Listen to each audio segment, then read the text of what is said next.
Hello, guys and gals, and welcome. So, today we're going to be talking about a very interesting topic, which is how do I get my character to survive?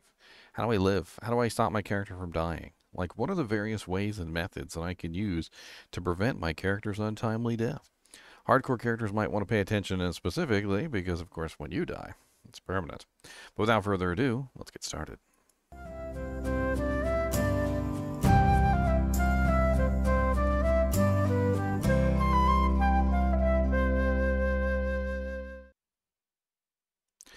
All right.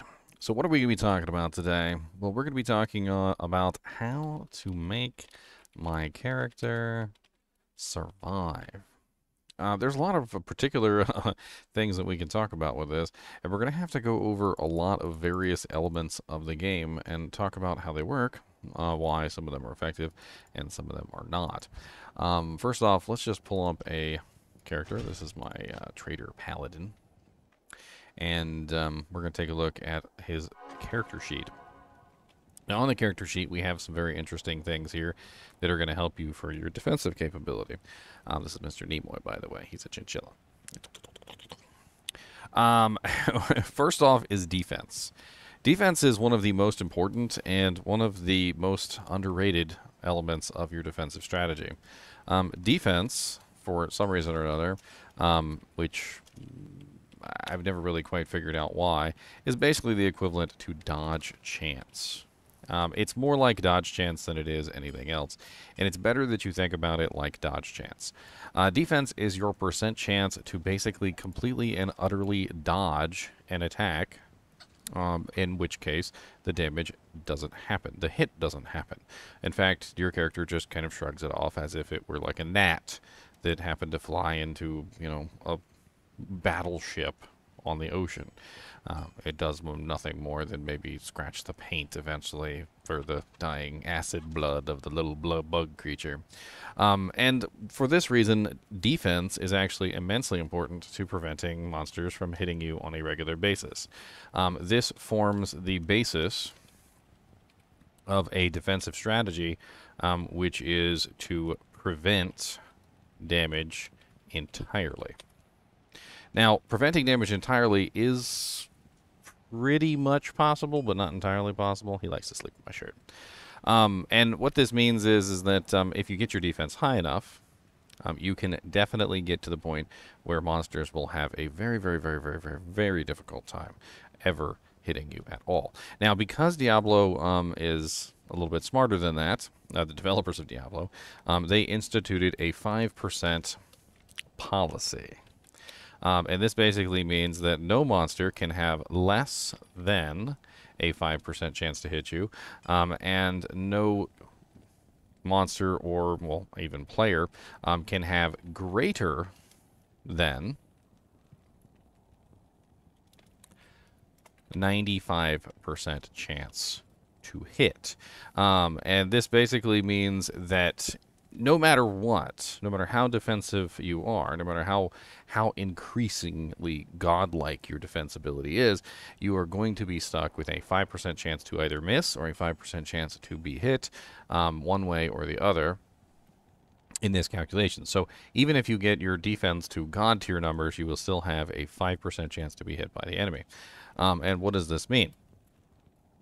Well, 5% chance can still mean death. And we'll talk about why that could potentially mean death.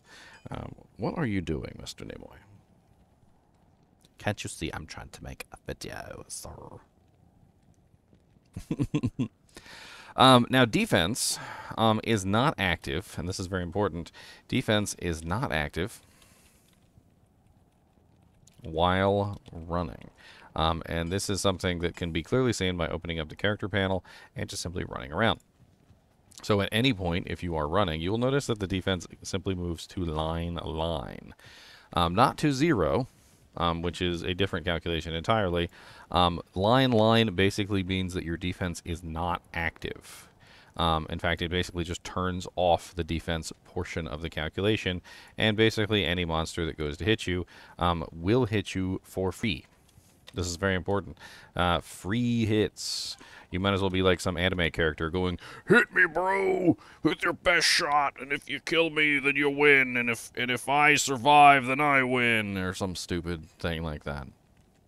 Now, if you toggle your run button off, which is very simple by pressing the R key, there's also other ways on the console, and your character is walking, you will notice that your defense now works properly. However, the number that's written here, if you hold your mouse over it, you will see that it shows a % chance for the fallen to hit you.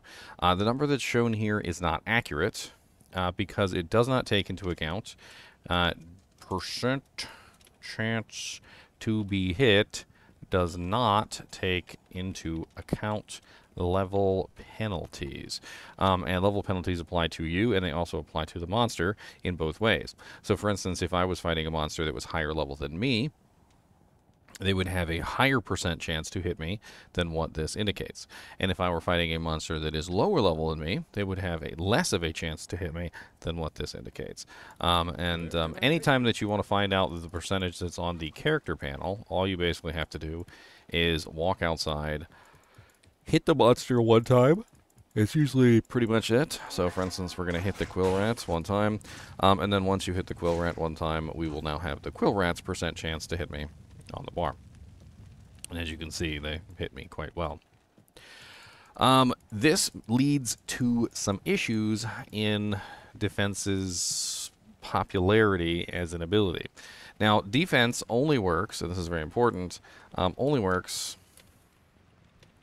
versus melee and ranged attacks. It does not work versus spells, and that is very important.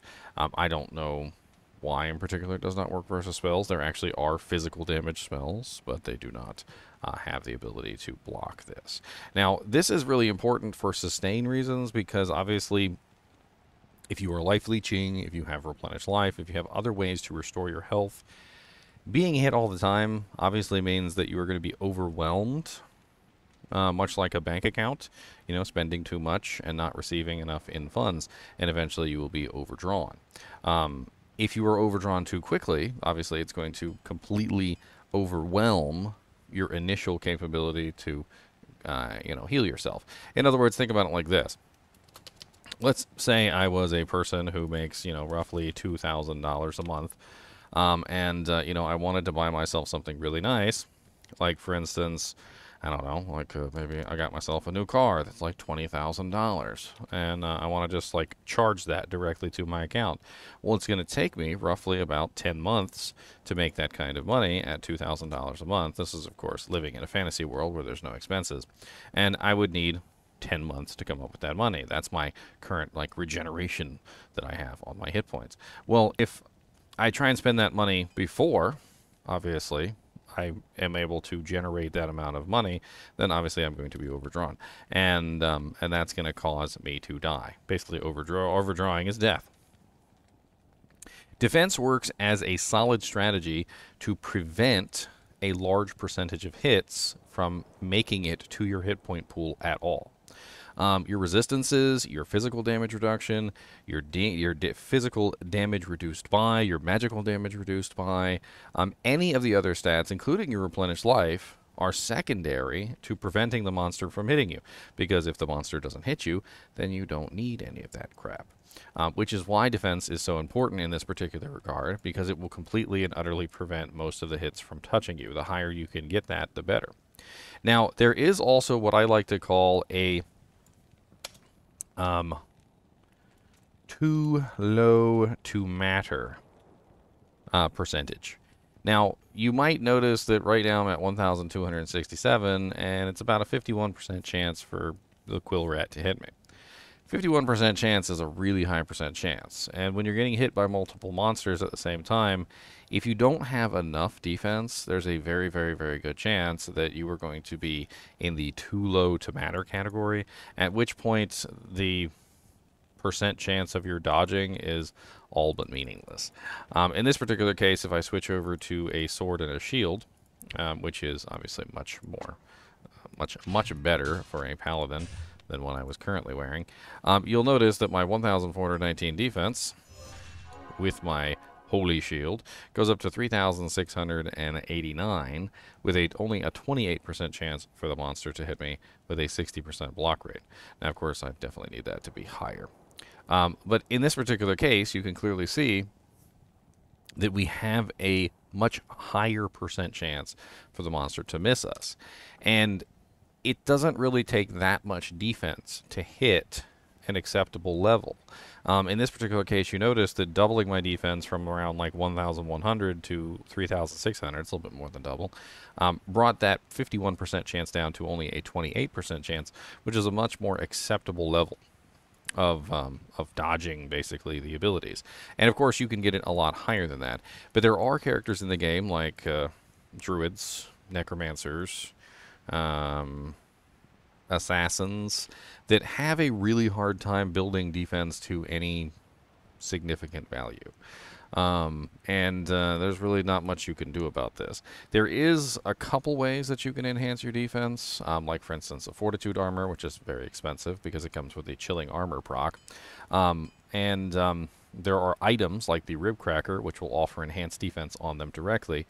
But for the most part, if the class itself does not have its own innate way of enhancing defense, then you might be screwed. For pretty much every class that does have a way of enhancing defense, the Paladin's main way is Holy Shield, although they also have the option of Defiance, which also synergizes with Holy Shield, to increase their defense that way. The Barbarian has a very simple way of increasing their defense, which has actually two ways. Both Iron Skin and Shout work independently of each other. They actually don't stack with each other, but they do still work at the same time. I know it's confusing. Basically, they both affect the base number and add that to your total, as opposed to a different way of doing things, which is like one would work first and then the other one would build off of the first in like a compound interest kind of scenario. But utilizing these, you can enhance your defense further. Now, this is a lower level character, so his defense is really low, but Barbarians are among the craziest in terms of the amount of defense that they can potentially get through Shouts, through Iron Skin, and even through using Fortitude to add the chilling armor proc to their character. The Sorceress, as an example, she has her own way of increasing her armor value, and that comes from her castable buffs. She has basically 3 armors: Frozen Armor, Shiver Armor, and Chilling Armor, which all enhance defense in various ways. And basically every character has at least some way of enhancing defense, including the Assassin, which is really quite unfortunate. But it doesn't really work surprisingly all that well. The moral of the story, though, is that if you can enhance your defense, you probably should, because it's going to help you keep you alive in a myriad of ways. Now, another way that you can potentially enhance your character's survivability is by blocking. Now, blocking is a form of damage reduction that does require that you be hit. So it's very important to note this, is that you have been hit. It doesn't bypass defense. It does not before defense. It's actually after defense. So defense comes first in the calculation of damage reduction, essentially, and then blocking as basically after it. Now, when you have blocked an attack, you still have to recover from blocking. And this is very important because certain classes suck at this. And honestly, there are certain classes that probably just should not build blocking. It really depends on the character.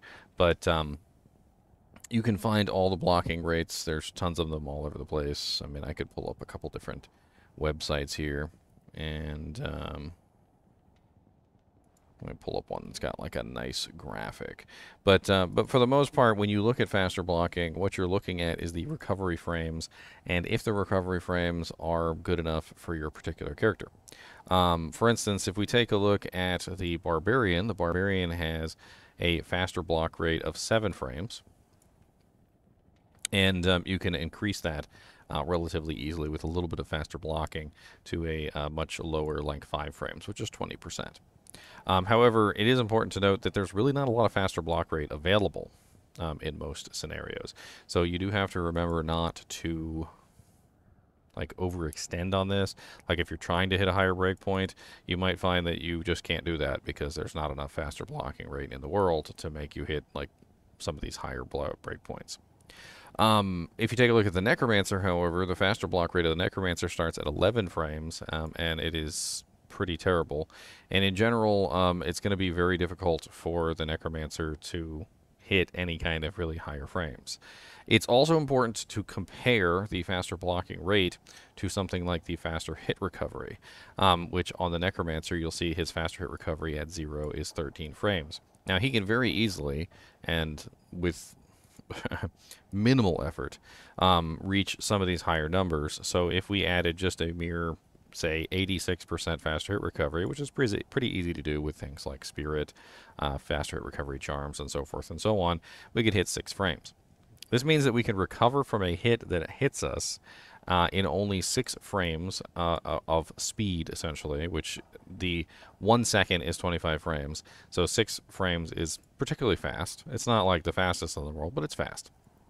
Whereas if we block an attack, it will take us 11 frames to recover from that, which means that in a situation that might be life or death, blocking could actually potentially slow us down to the point where we get hit more than if we just simply took the hit and moved on. In the case of faster hit recovery. So do keep in mind that certain classes are particularly slow at this. Now when you block, all damage is prevented. Blocking only works, again, versus melee and ranged damage. On top of this, it does not work versus spells. For some people always fight with me on this. They're like, well, our spells are range damage. And I just want to cry every time somebody uses that cheesy joke. It does not work versus spells. And spells. It does not work versus spells, but it does work versus melee versus range. So similarly to blocking, in this case, or defense, defense is going to help you prevent the attack entirely. Blocking is going to prevent the damage entirely. So this will cause all damage blocked to hit 0. Let's just put it that way. It's the easiest way. So but basically, when you block an attack, the attack just simply does no damage. Now, if you are still recovering from blocking, and this is very important, you cannot block again, which sometimes people get confused on this, and they think that they might be able to get, like, say 75% block chance, and they're basically a god at that point because according to them they have an amazingly high percent of block chance, their defense is really high, and there's basically no chance that a monster's ever going to be able to touch them. But the truth is that if you are in a situation where you get hit rapidly, you can end up in a situation where you are still recovering from blocking while you are hit. And it kind of causes a situation where you can get hit through the blocking in an odd way. And of course, this also means that your character cannot perform any actions while they are blocking. So you are locked in this particular state. So while you were recovering from blocking, you cannot act. You cannot do anything. And this is important because you're basically just stuck there, recovering. In a lot of ways, this is basically a stun. And this is what people call a block loop stun. Block loop stun is something that can potentially kill you, although unlike a faster hit recovery stun, a block loop stun does cause the user to block all damage from the potentially blocked attack. But what happens is the other attacks kind of squeeze in between the cracks and will hit you in between some of these block loop stuns. And while you are stuck there in a block loop, there will be damage coming in, and you will have very little that you can do about it. You can't run away because you're stuck, and you're just going to slowly die in this state. I've actually had it happen before. Block loop stuns are not fun. And this is also something that you have to consider when you're talking about the recovery process, is you just really don't want a situation where you're stuck in this. So consider that before you decide whether you want to go for 75% blocking. 75% blocking, and this is important, 75% block chance is something that is not actually particularly easy to build unless you're a paladin. Paladins have a very easy time with this. But block chance is based on your dexterity.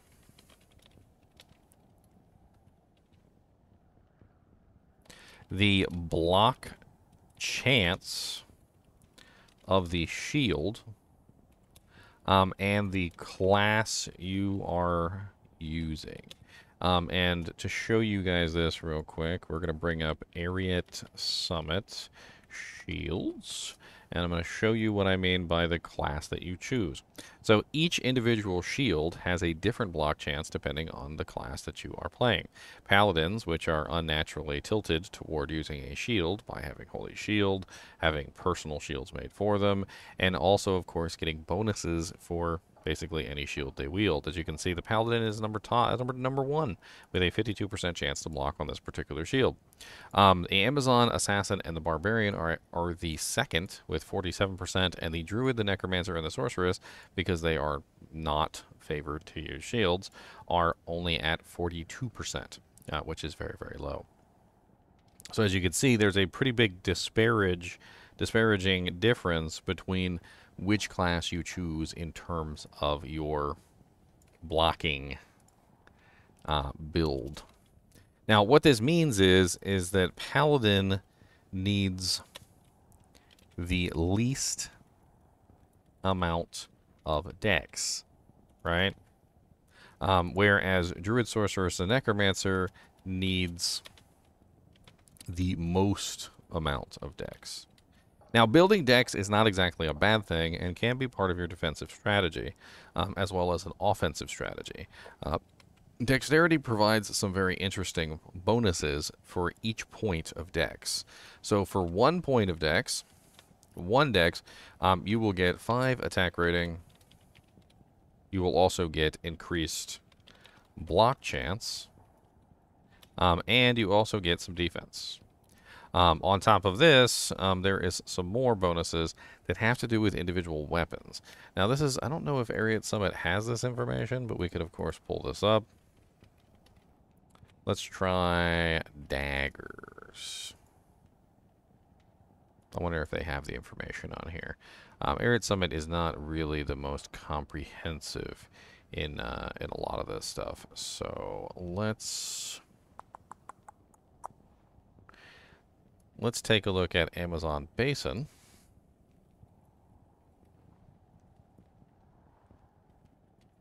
And basically what we're going to be looking at is we're going to be looking at how the bonuses work. Of course, Amazon Basin has it because it's the most comprehensive of basically all the websites I've used so far.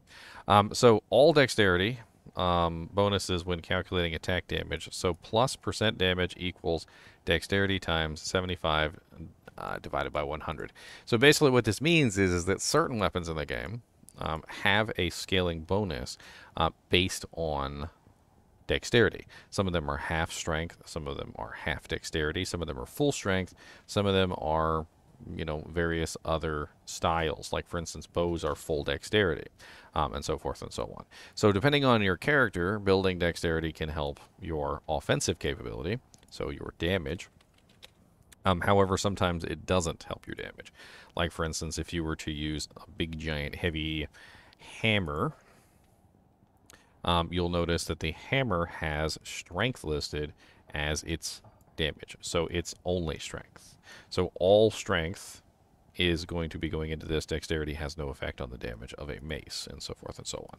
So keep that in mind as you are looking at whether or not to stack dexterity for your particular character, because stacking dexterity for some characters can give you increased damage, and also, of course, can give you increased block chance and everything else. Now, it's also important to note that, and this is a very small thing, but it is kind of annoying, is that the required dex increases with level.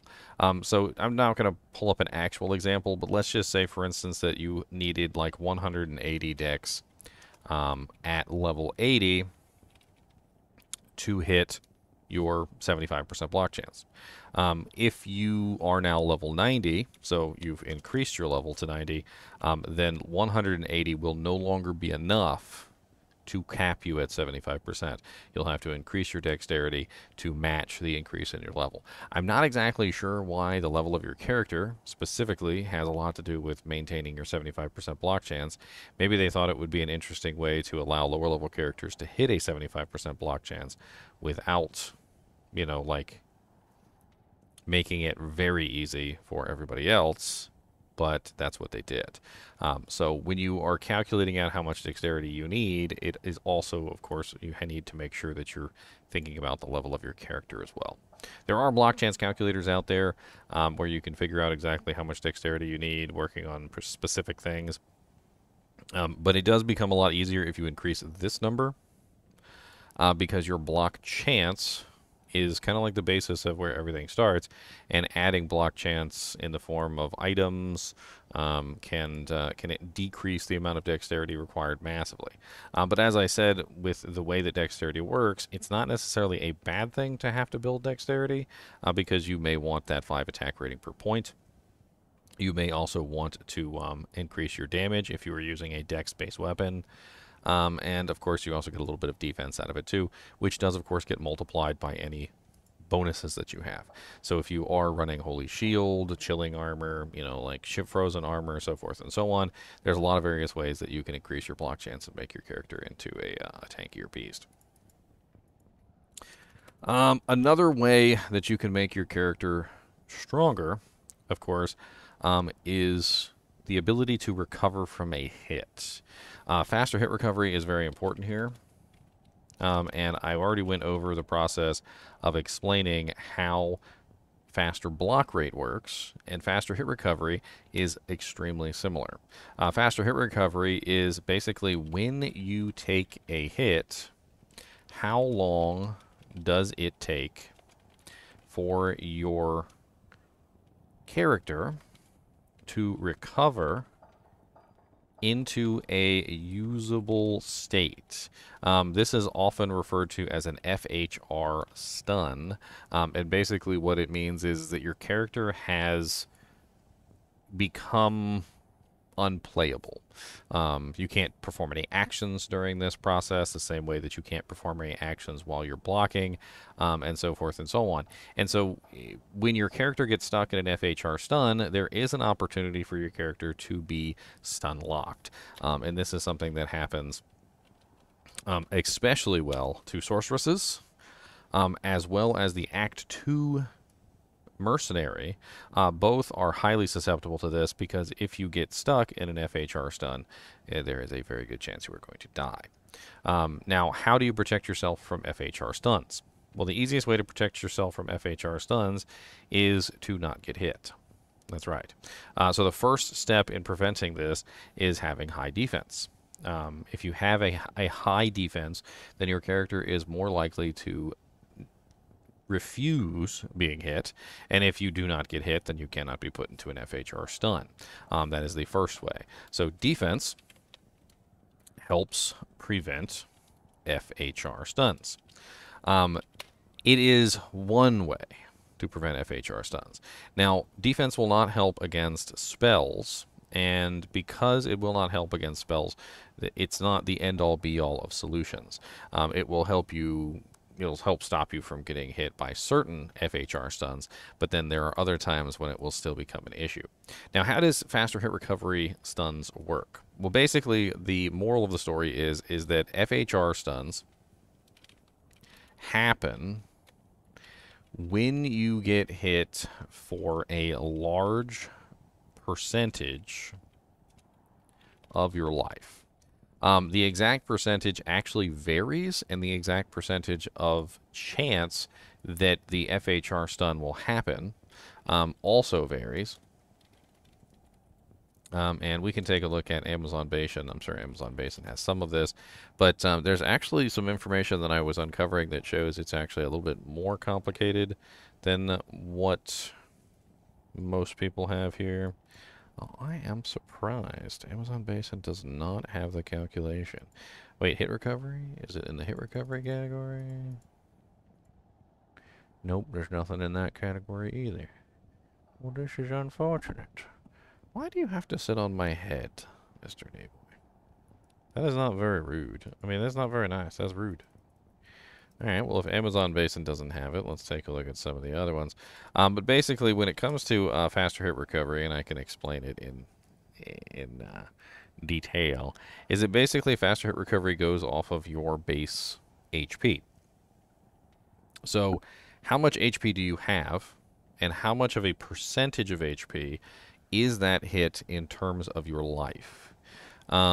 It's difficult to say exactly how much causes an FHR stun, because the problem is that, well, it's different for every single player, because it's a percentage of the HP that you have. In other words, if I have 1,000 HP and somebody hits me for 500, that's half my HP, and then that definitely counts as what would be a large percentage of my life being taken away in one single stroke. However, if a monster comes up and hits me for 500 HP and I have 4,000 HP, then that's not a large percentage of my life. And so it doesn't necessarily count as a large percentage at all. The calculation is actually right here.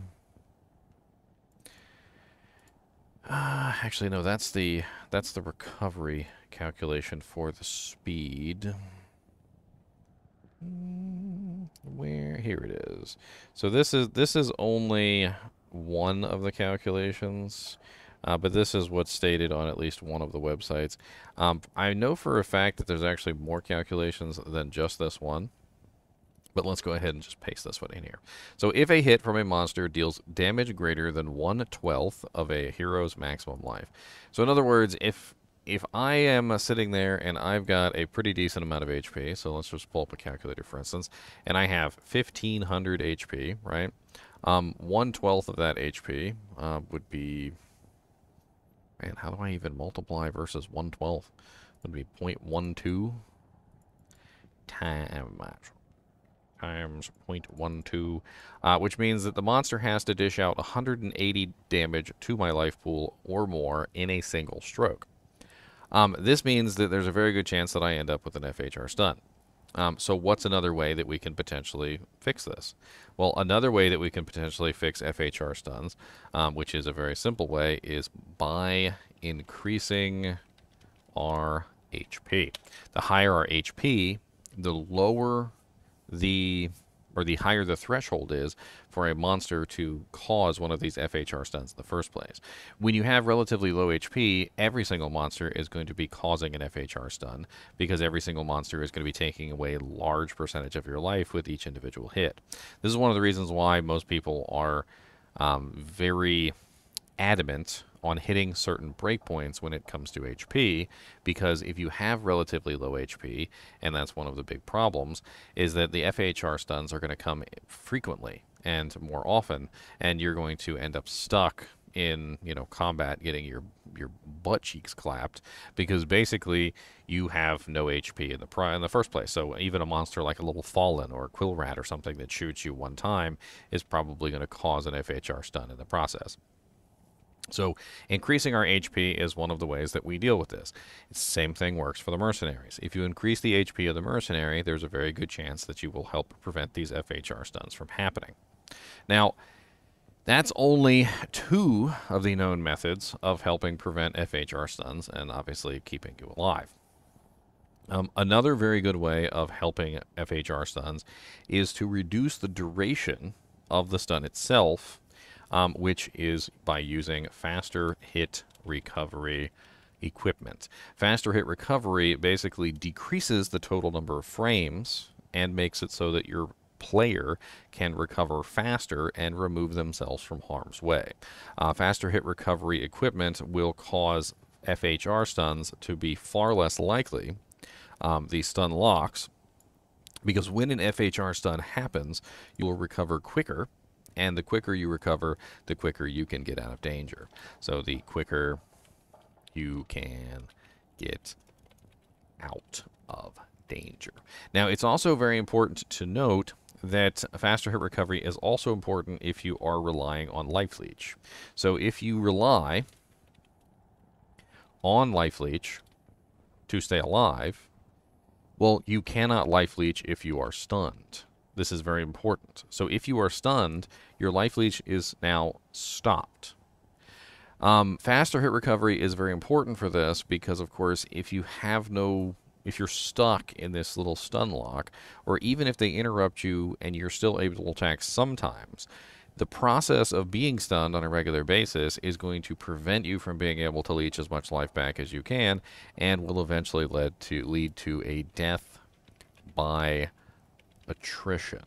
And this is usually due to the fact that you're not able to hit with the same frequency that you would normally be able to hit and life leech as much to that particular target. You're also not dishing out as much damage as you would, which means the fight takes longer, and of course you're obviously going to be in trouble because of that. Once you get these three things under control, your faster hit recovery bonus to a acceptable level so that you can recover fast enough, increasing your HP to a high enough degree so that you can, of course, absorb the hit without causing a faster hit recovery stun, and getting your defense up high enough, this can also help. Now, spells can also cause you to hit a faster hit recovery attempt, and it really depends on the power of the spell. So the spell has to hit you, obviously, for 1/12 of your life or higher.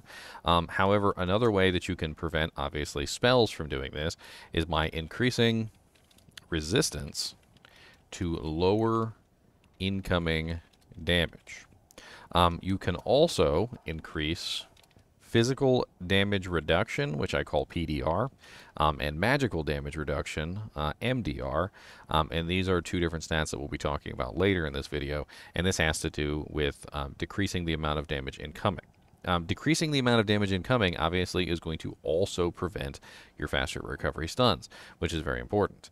And any kind of resistance works for this. Physical resistance in the form of damage taken reduced by, like shaft stop or a very nice bulwark helmet.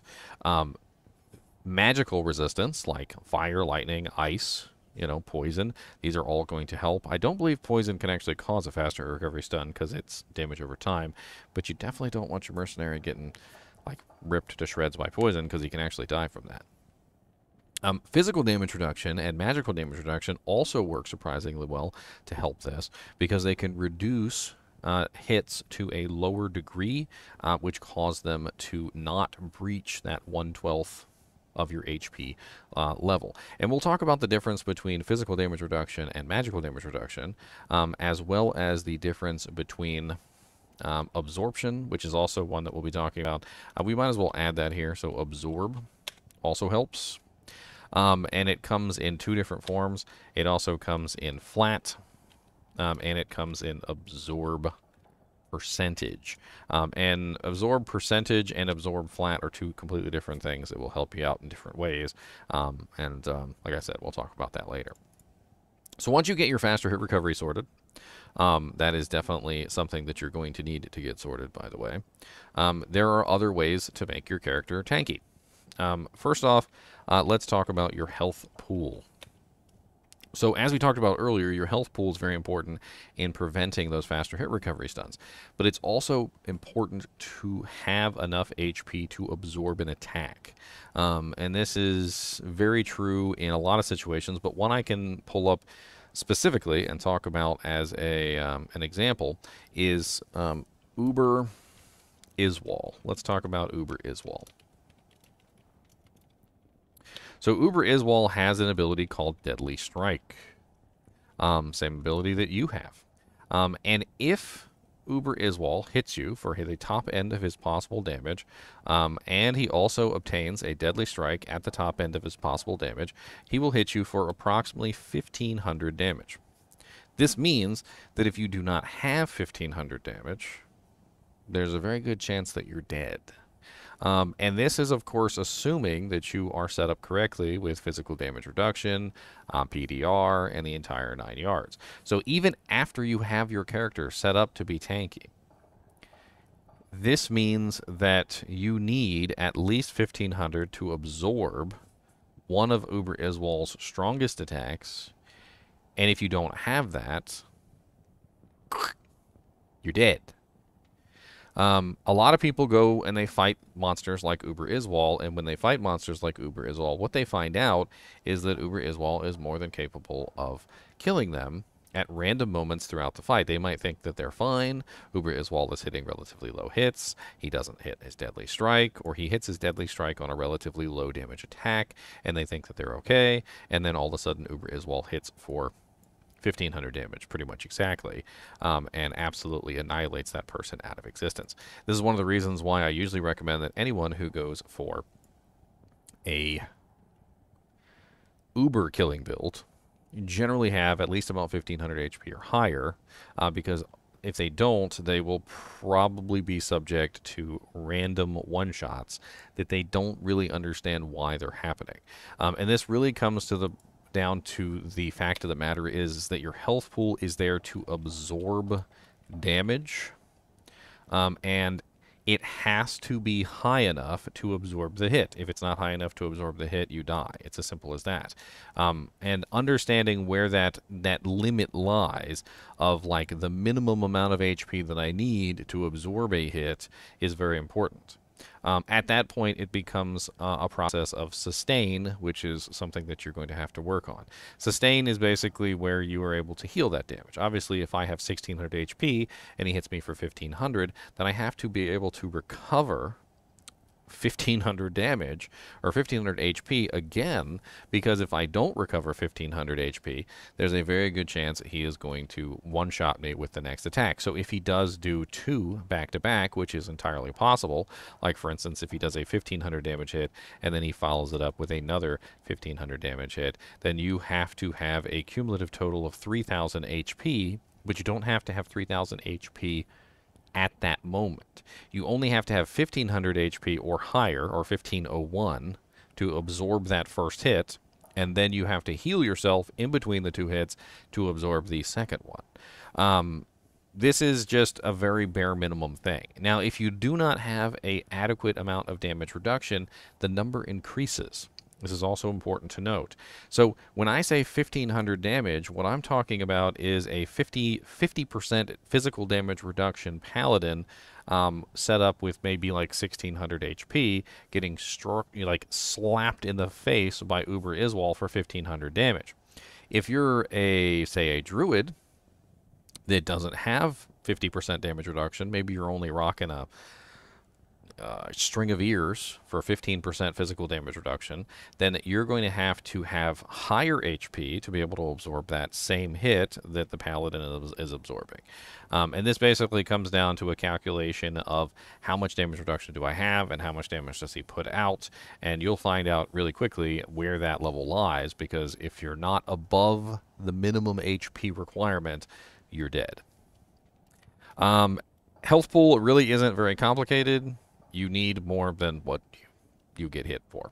And understanding that barrier is important. Now, next is resistances. Resistances basically all cap at 75%, with the exception of physical damage reduction. So physical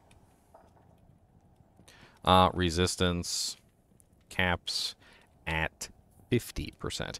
It used to cap at 75% a long time ago, but it was overpowered. Basically, it was making characters like immortal, and there are ways that you can basically make your character immortal. We can talk about some of those after a while. But because resistances are capped at 75% and your physical damage reduction is capped at 50%, you really kind of want to hit at least the elemental ones. But the physical damage reduction isn't necessarily required. However, you definitely don't want to just leave it completely unattended. I would recommend having at least a bare minimum of like 15 to 20% physical damage reduction when you're fighting any kind of monster that has really high damage physical attacks. You don't necessarily need to get to 50%, although it is nice to be at 50%, don't get me wrong. But physical damage reduction itself is not going to prevent you from dying, because doesn't deal with the frequency of attacks. And the frequency of attacks can still overwhelm you, basically, is what the problem is. Now, the physical resistance cannot be raised, but your magical resistance, so fire, lightning, ice, and poison, can be increased to a maximum of 95% cap with equipment, which means that you're still, of course, taking 5% of that damage, but 95% cap is amazing. It does take some very specialized equipment, like, for instance, Guardian Angel Templar Coat, and it also takes other pieces of equipment that are going to bring you up even higher. The Paladin has some innate ways to increase his his magical resistance, and that comes in the form of resist fire, resist lightning, and resist cold, which are right here. And as you can see, it says maximum fire resistance plus 8%, maximum fire resistance passive plus 4%. So when you look at my particular paladin, you'll see that I have 76% cold res because I have an additional 4% here on my, to 1% here on my cold res right now. Now this is only active points, not the bonus points. So if you have plus to skills, those are considered soft points, and soft points do not increase this bonus. Only hard points increase this bonus. But basically, you can get your character up to a higher amount of elemental resistance. In fact, if I go to Nightmare difficulty right now, you'll see that my caps are all well above 75%. So I have 89% fire, 84% lightning, 76% cold, and 75% poison, which is not being increased. So in this particular case, you can, of course, decrease the amount of damage that you're taking, which is definitely nice. And decreasing the amount of damage you're taking, while it works somewhat effectively, the problem with just decreasing the amount of damage you're taking is you're not actually preventing the hits from hitting you. So for instance, let's say you set up a character with 50% physical damage resistance and 95% elemental resistance, but they didn't have a shield, they had no defense, their faster hit recovery was set up poorly, they would probably die. Resistances on their own are not really going to carry your build because you need other ways to help prevent that damage from hitting you. It's just going to keep hitting you, and it's going to keep hitting you, and it's going to keep hitting you, and even a small amount of damage over a long period of time can eventually kill you. Now, another way that you can potentially arrest damage is called physical damage reduction, as well as magical damage reduction, which comes in the form of flat reduction. Now, flat reduction is not a percentage reduction, it is something else entirely, and basically what it does is it causes the monster that is hitting you to simply lose damage. In this particular case, if I can move the Chinchilla out of the way, you can see it says damage reduced by 7.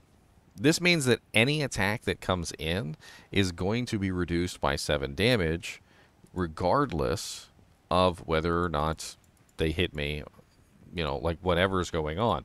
So whatever my resistances are, whatever my blocking is, my defense is, all of that stuff, however how much HP I have, it doesn't matter.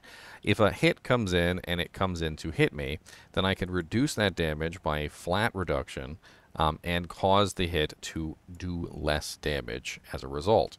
Now, damage reduction, if I remember correctly, let's see if Amazon Basin has the formula for damage reduction, or damage reduced by. So here's Amazon Basin's words on it. So when DR completely negates pure physical damage, it does not matter if amplify damage or decrepify, and then reduced damage resist or damage percent, since there is no damage for which DR percent can be applied. Applies to any physical damage after bone armor and then energy shield have been applied. It does not apply to crushing blow damage or sacrifice damage to self. Where is the formula? Okay, so I'm trying to find out the exact order. It is possible to equip enough DR to significantly reduce or negate non-critical physical damage of normal monsters, even in hell, particularly when combined with negative % damage. However, this is not the case when a significant plus damage % is applied by skills or champion unique monsters, particularly DR % subsequently reduced as well. So basically what's going on is that you can, of course, reduce a monster's damage basically to 0. And once that happens, the monster essentially does no damage. However, if they exceed the amount of damage that you're potentially putting out, or the monster that you're negating, then it can, of course, still end up hitting you anyway. So if I can kind of surmise this, because I know this is rather complicated, I'm going to surmise this in basically a very simple way. Percentage is absolutely great. It is amazing. So percentage defense is amazing for dealing with large hits. And this is the way that you should think of it. So the larger the hit, the better percentage defense works, because of course it's going to just chunk off a huge amount of that damage. If we ran a calculation and we pulled something like this, like let's say for instance that you were getting hit by something that's like 100,000 damage. If you reduce that by 95%, then of course you're going to bring that 100,000 down to 5,000 in a more acceptable range. In fact, there are characters in the game that have over 5,000 HP that could very easily absorb that hit if possible. However, if you have physical damage reduction, which is flat damage reduction, so flat defense generally only helps versus small hits. And this is, it's exceptionally effective against small hits. But it's not effective against the large hits. So, for instance, in the case of that 100,000 damage hit, let's say I had, you know, like, I don't know, a really high number of physical damage reduction. Let's say I had 100. Well, 100 physical damage reduction is still only going to bring that down to 99,900, and so I'm still going to get wiped off the face of the planet. But let's use a more realistic example. Let's say, for instance, you were getting hit by hydras. There were, say, I don't know, 9 or 10 hydras, and those 10 hydras all have 3 heads, and each one of those hydras is hitting you for, I don't know, let's say they're all hitting you for, let's just say 50 damage apiece. Now they're dishing out about 1,500 damage in total per rotation. How this works is that your physical damage reduction is going to reduce each individual hit, not the total, which means that 30 hits is going to be multiplied essentially across the entire thing. So what we're looking at is if I have 100 physical or magical damage reduction, which is a flat number, then you take that 100 and you're going to multiply it across the entire thing, and it's going to negate 3,000 damage. And of course, they're not doing 3,000 damage, they're only doing 1,500, which means that they're not doing enough damage to overcome the magical damage reduction that you have on your character. Now, by combining them both, usually you get the best defense that you can possibly get. It's actually a combination of all of the above that usually helps out the most, because the physical damage reduction and the magical damage reduction can be extremely effective at dealing with the regular monsters, the trash mobs, small hits that are coming in, things that would eventually lead to attrition. And this is important because attrition is a very big killer when it comes to this game, because basically, going back to the previous example, in the case of your trying to absorb this big giant deadly hit, if you have a bunch of other monsters that are all around you that are hitting you for, you know, 10, 20, 100, whatever damage, smaller numbers, it can add up over time, and it can potentially lower your maximum HP to an unacceptable level. Let's say your maximum HP is 1,600, but because of all the monsters around you, you're not able to maintain that 1,600, and then when a 1,500 damage hit actually does come in to obviously smack them booty cheeks, you don't have the HP left to absorb it because you were too, you know, weak in terms of your physical damage reduction and your magical damage reduction to absorb the smaller hits and basically remove them from causing attrition to your character. And that's kind of like a big thing when it comes to this. Now, absorption, which is another defensive mechanic that is in Diablo, comes in two different forms. Absorption also comes in percentage, and it also comes in flat. So it comes in both. Absorption is actually a really interesting technique in Diablo, and basically what an absorption does is it actually causes that damage to simply disappear, and then heals you for an equivalent amount afterwards. Now, it's very important to remember the afterwards part of this, because you can die. Let's pull up Amazon Basin's page on here. So absorb decreases, then heals life equivalent to that damage decrease after resistance has been applied. Damage equivalent to percentage absorb is subtracted from damage remaining after resistance. Damage equivalent to integer absorb is subtracted from damage remaining after percentage absorb. Healing equivalent to total damage absorb is applied. Damage remaining after percentage and integer is applied. So what does this mean basically in like terms that you can understand that's not like technical mumbo jumbo? When you take damage, it decreases the amount of damage by the amount that's stated. And this is, of course, after resistances have already been applied. So, for instance, let's say that you got hit for an attack that was, let's just say, 10,000 damage. And 10,000 damage goes through your resistances. It gets penaltied by 75%, which means the monster is now only doing 2,500 to you, which is still unacceptable because that's probably still going to lead to your death. Now, let's say you have a relatively nice amount of absorption of 20%. 20% is, of course, going to remove 20% of that from the top, which is an additional 500. The 500 that it removes is then going to heal you after you get hit. And this is very important because it does not heal you before you get hit. And this will lead to you dying. If it did heal you before you got hit, or if it somehow negated the damage before you got hit, then you could potentially survive. So utilizing the case of Uber Iswal, and there is no physical absorption, that would be crazy, but let's just pretend he hit you with a lightning damage attack and you were using a 20% absorption.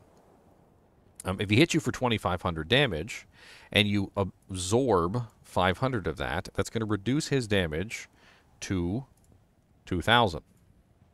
2,000 is still higher than the 1,600 that you have.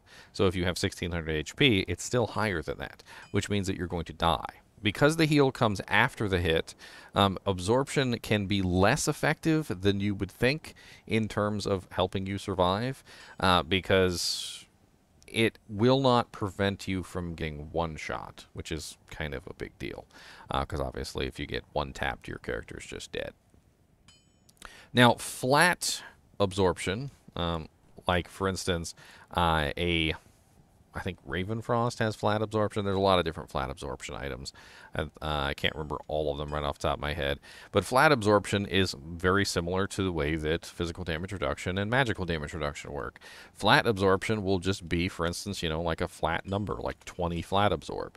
And every single time you get hit, similarly to the way that the percentage works, it will simply remove 20 damage from anything that comes in after resistances, and then it will heal you for that exact same number, which in many cases means that you can usually double.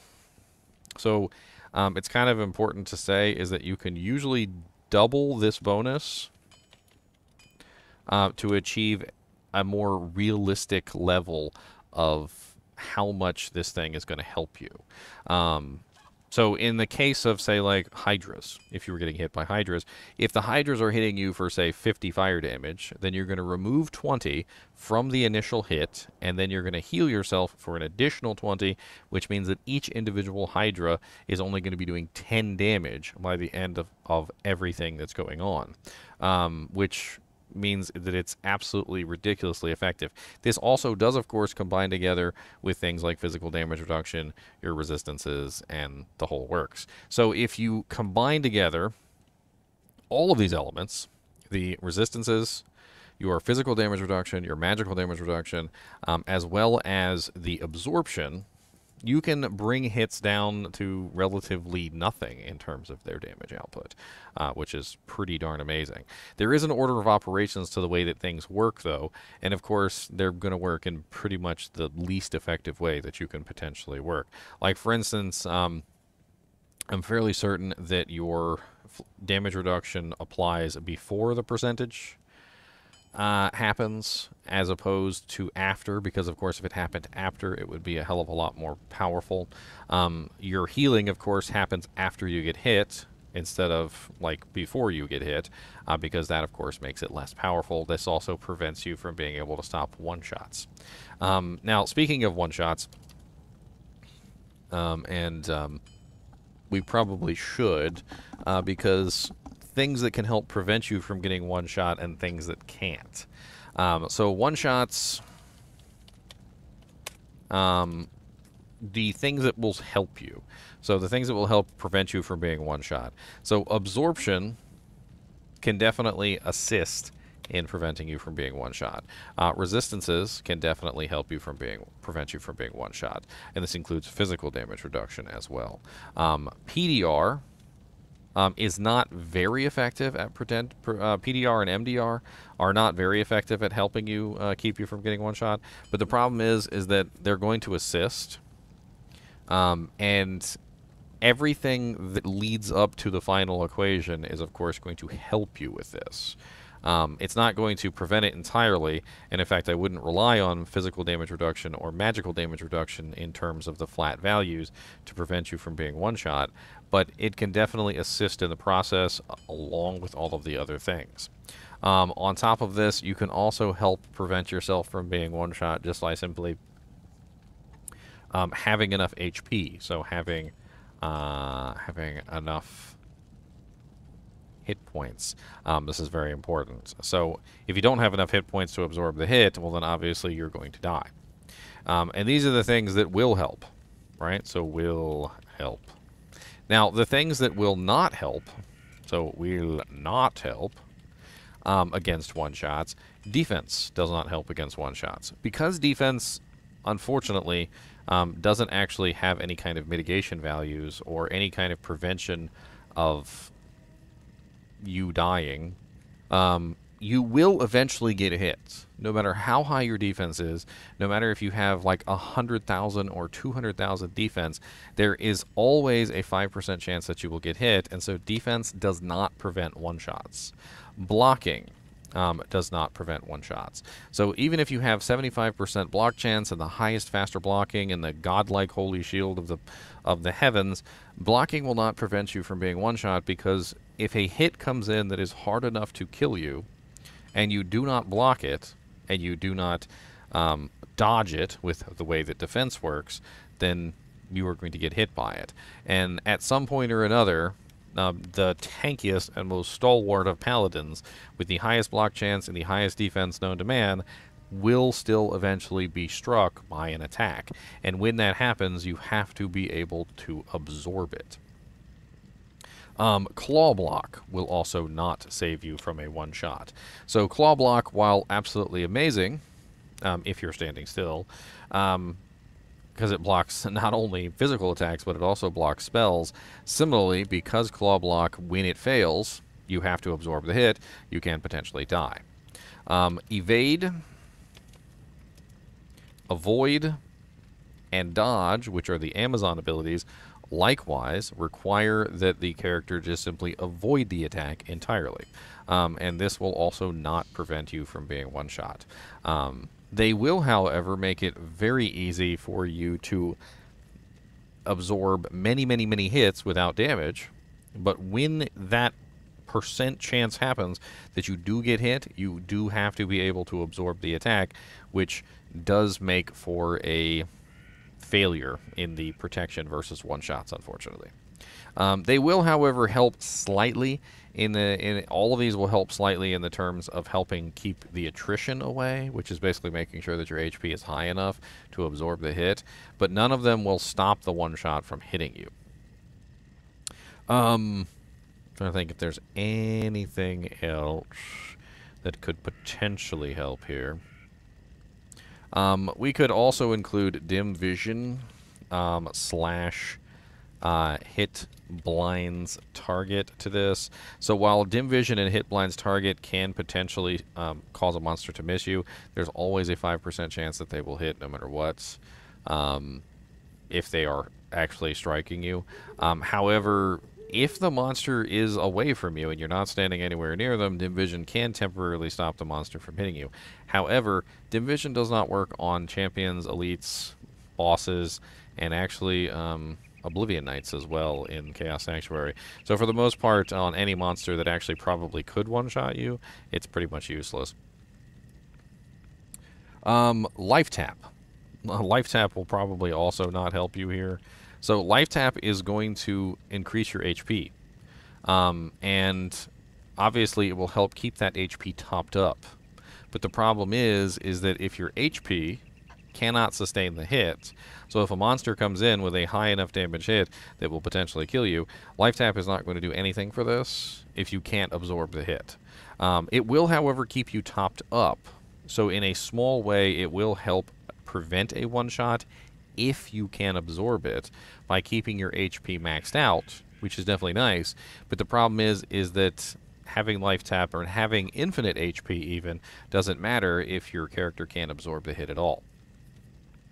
And let's talk about some of these other things as well. So we've already talked about pretty much all of the mechanics in the game. Dodge, avoid,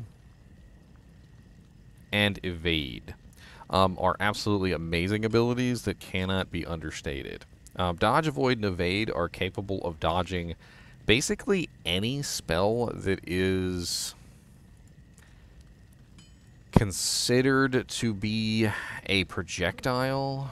I'm trying to see if we can pull up the Amazon Basin page for this, because I do want to, I want to see if they have a list. I don't think they do have a list, by the way. This one is melee, so we want ranged, which is, I believe, avoid. So avoid. When successful, avoids missile when not moving. Checked last after defense and blocking have failed, which means that it actually stacks quite nicely with defense and blocking, by the way. Of course, they don't have the information here on what it actually blocks. Even though it only says that it dodges ranged abilities or missile attacks specifically, if you go to the missile attack page, you'll see that missile attacks includes a lot of things that you would not necessarily think are missiles. For instance, Poison Nova is consistent of missiles, Teeth consists of missiles, Chain Lightning, Frost Nova, Nova, that's right, they're missiles, Shockwave, Volcanoes are missiles, Tornadoes are missiles, Twisters are missiles. Basically anything that is constituted as a missile attack, because of the way that missiles work, and there's a lot of different missiles in here. Even lightning and other various things technically count as a missile attack, can be dodged by avoid, or can be avoided by avoid.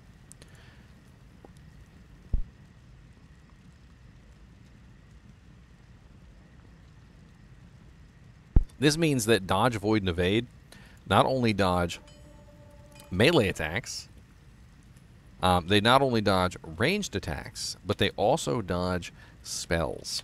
And the majority of them. There are some things that these abilities will not avoid, and it is kind of important to talk about some of them.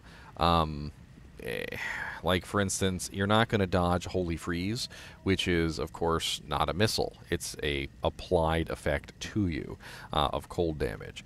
Holy Fire, Holy Shock. There are things that are going to bypass the ability to avoid basically pretty much everything.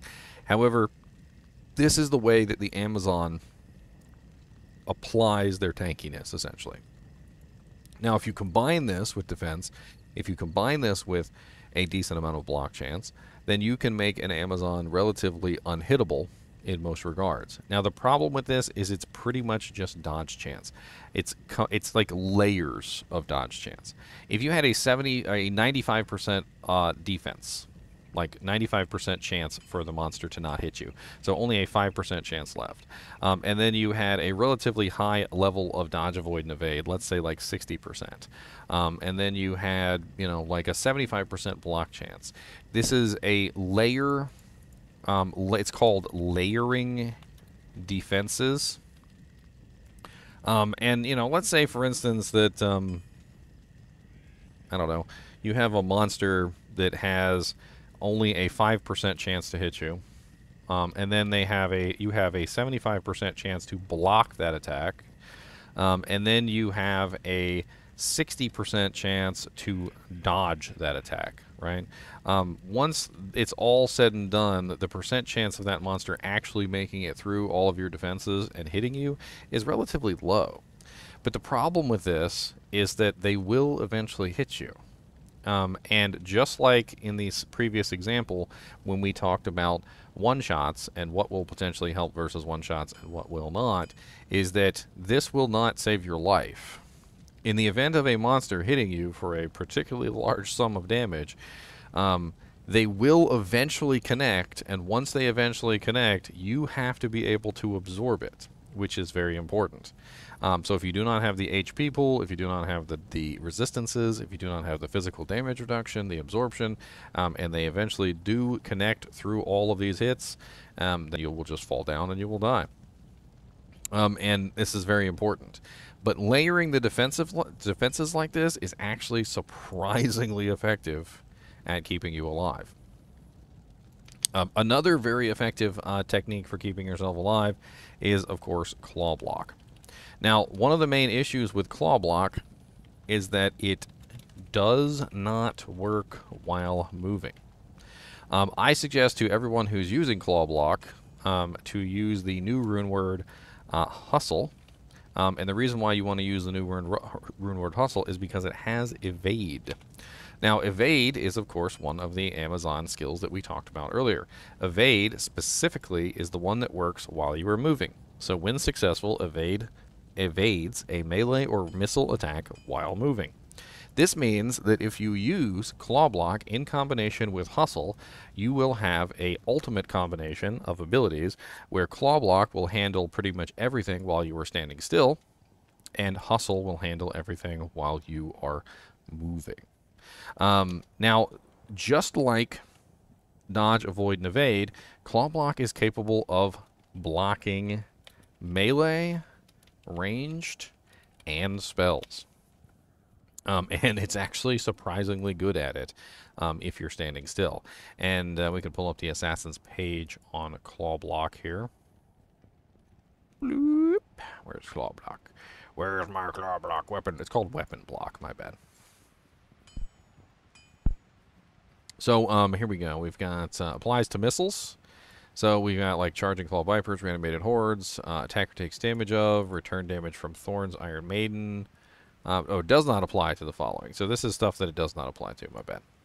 It does apply to things like lightning, chain lightning, all sorts of very interesting things. It's actually a very effective ability in general.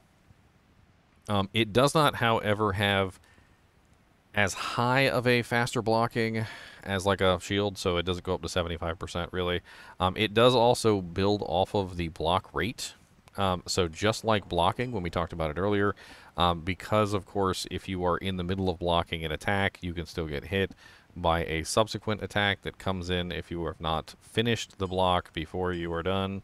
The only way to increase that is Guardian Angel Templar Coat, which will increase by 30% faster blocking and bring you from 5 hams to 4, which will of course help you block faster. This is all very technical, but essentially claw block is an amazing way for the assassin to block large amounts of damage. One of the main problems with the assassin, though, is that she has no defense. Like the Amazon has no defense either, which is also kind of a pain in the butt. And if she couldn't layer defenses like this, the Amazon would be extremely weak. The assassin, similarly, without claw block, is also extremely weak defensively because she cannot enhance her defense. She really doesn't have hardly any ways to do that. She does have one very effective way of enhancing her defense, which is actually Cloak of Shadows. Cloak of Shadows, however, is not spammable, and unfortunately only works on monsters within a very small vicinity. On top of that, it has a relatively long cooldown if you put a lot of points into it to enhance the enhancement of defense. I know it sounds kind of silly, but if you have a relatively high level of this skill, you do get a decent little bonus of like 100%, but it's really not enough to make it worthwhile, in my opinion. If you have the extra points, it could be something that you could put points into just for the sake of it. Overall, and I'm trying to make sure that I don't leave anything out, so far we have covered defense, we have covered the blocking, which is a very effective ability. We've also talked about how certain characters probably shouldn't build blocking. The ability for dexterity to be very nice in terms of your blocking, obviously increasing other stats as well. And then on top of that, we've also discussed faster hit recovery and the way that faster hit recovery can help prevent stun locks. Thank you, Mr. Nimoy. And of course, FHR stuns, why they happen, and how to prevent them in the various different ways, including the resistances, which can help prevent damage from hitting you. Obviously, the ability to absorb a one-shot attack, which is required for large health pools, and why you see characters with large health pools, and why generally you don't see characters with low health pools. Because the lower your health pool, the less likely you are to absorb a one-shot, and also the less likely you are to escape a faster hit recovery stun.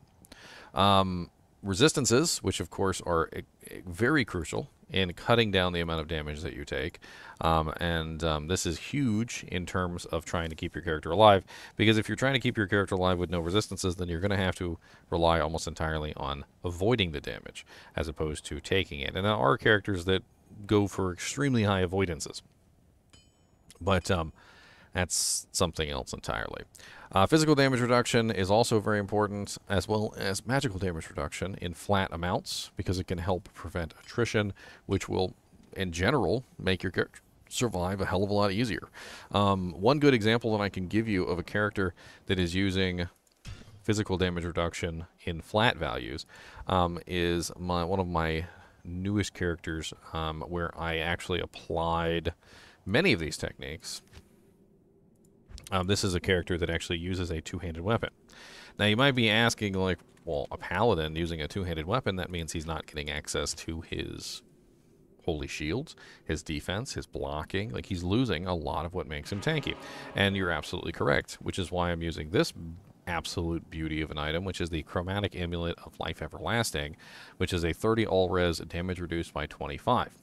Now, what this means is that when I'm in combat with monsters, and the monsters are hitting me for relatively low damage numbers, which they do on a regular basis, the Amulet of Life Everlasting helps prevent those damage numbers from being really very high.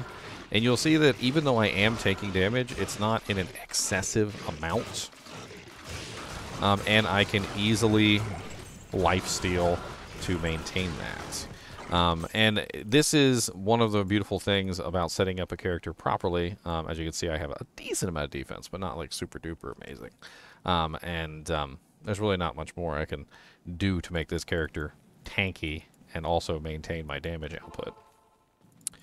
I think we've covered just about every way that you can potentially make a character tanky, except for Life Leech.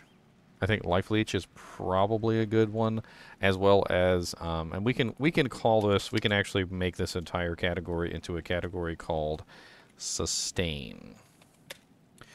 So Sustain is a very specific category that basically involves healing in some way. Sustain is the process by which, of course, you are taking damage and then replacing that HP in a various different forms. You can, of course, use potions, but potions are, of course, not permanent. And, of course, the other thing about potions is that healing potions, with the exception of the Juvies, generally tend to not heal you entirely, which is kind of a big issue. And they also heal you very slowly, which can be death. right? So let's call them slow healing slash temporary healing. And the reason why we call them temporary is because generally you don't really have a large number of them. I mean, you can prep up a battlefield like the Ancients with as many potions as you can, but eventually you're going to run out if things take too long. Replenish life is an interesting way to have some healing going on. It's never going to be fast enough to like completely overrule the damage that you're taking, and I've set up some pretty crazy builds like Badgerine of the Starmen. That's a play on Wolverine of the X-Men. But basically, I set him up with as much replenished life as you could possibly get from various sources, items, prayer auras, cleansing auras, meditation auras, and so forth and so on, to the point where I ended up with a really large amount of healing. And I can tell you for a fact that no matter how much replenished life you have, it's not going to overcome large damage intake, but it can overcome small damage that you are taking. And this can definitely be an effective strategy for trying to help keep your character, you know, alive in a lot of situations. Another way to keep your character alive is Life Leech. Life Leech is something, however, that doesn't work on all monsters. So some monsters, and it's very important to note this, have a drain effectiveness of 0. And this means that they cannot be leeched from. One of the most notorious of all monsters that has a drain effectiveness of 0 is Uber Mephisto, which is one of the reasons why people use Life Tap. Life Tap is a type of health restoration. I wouldn't call it life leeching because it's a different thing entirely, that works based on physical damage. Now, it is important to note that if a monster is immune to physical, this does nothing.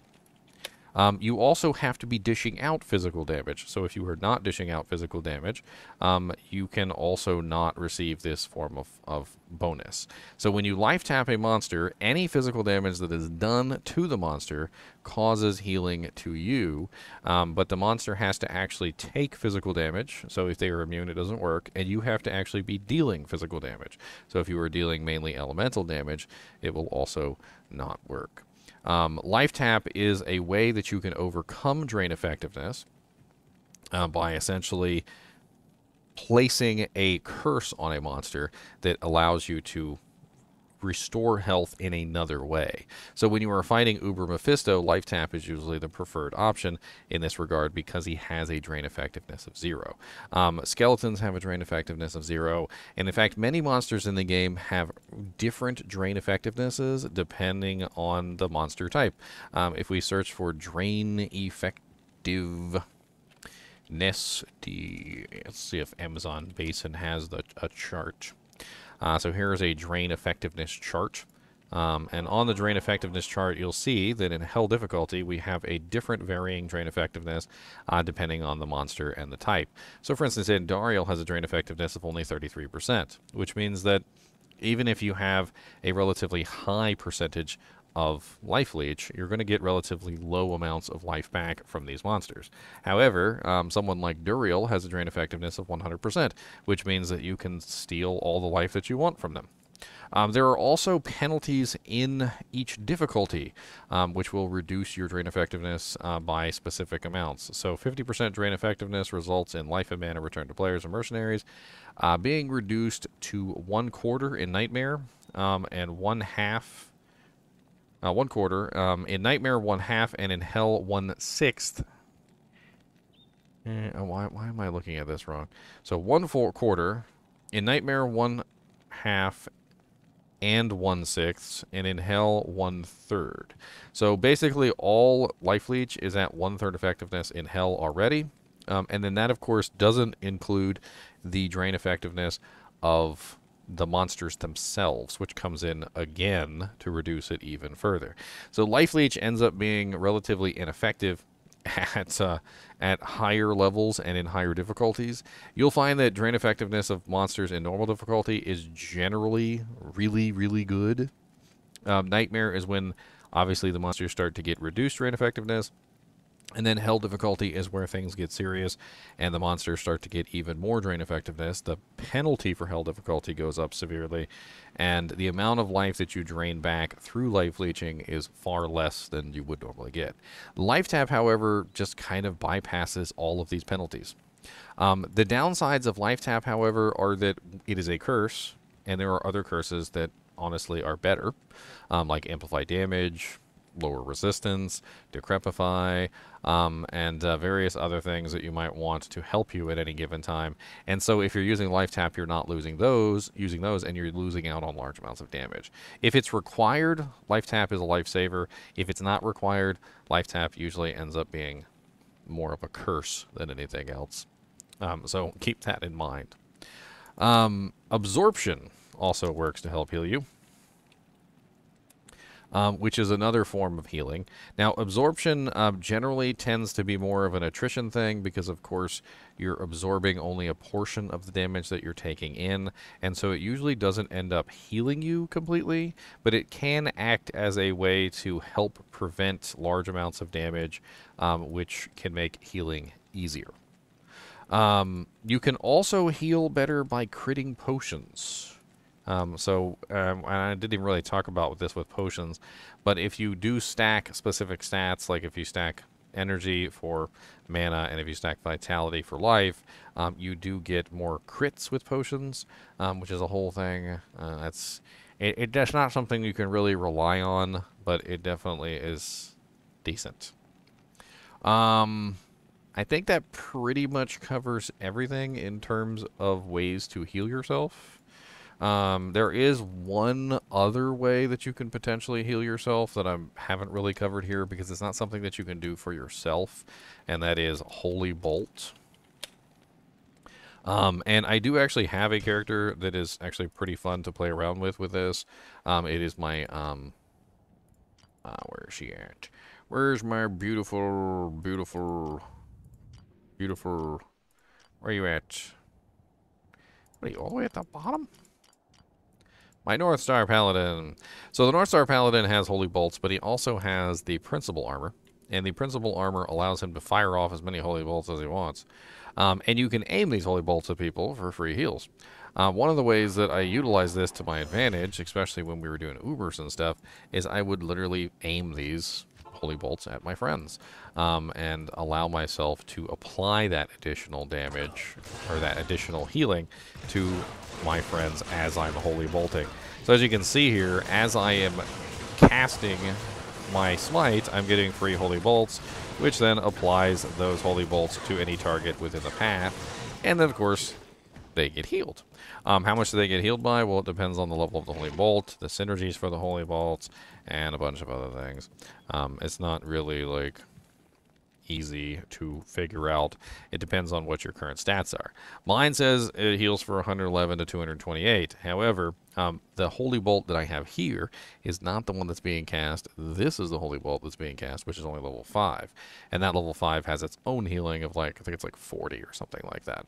Now, of course, that can still be synergized through the process of stacking Prayer, which of course gives a synergy bonus to Holy Bolt of 20% heal per point, which will, of course, still affect the one coming from the armor.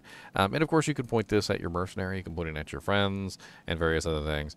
It's not really something that you can super-duper rely on to help keep you alive. But if you did have 2 North Star Smiters on either side of an Uber and you were both aiming your Holy Bolts at each other, you can be dang sure that all that healing that you would be spamming at each other wouldn't be going to waste. This video is already longer than I intended, but I've been... Chinchilla leaving me presents over here.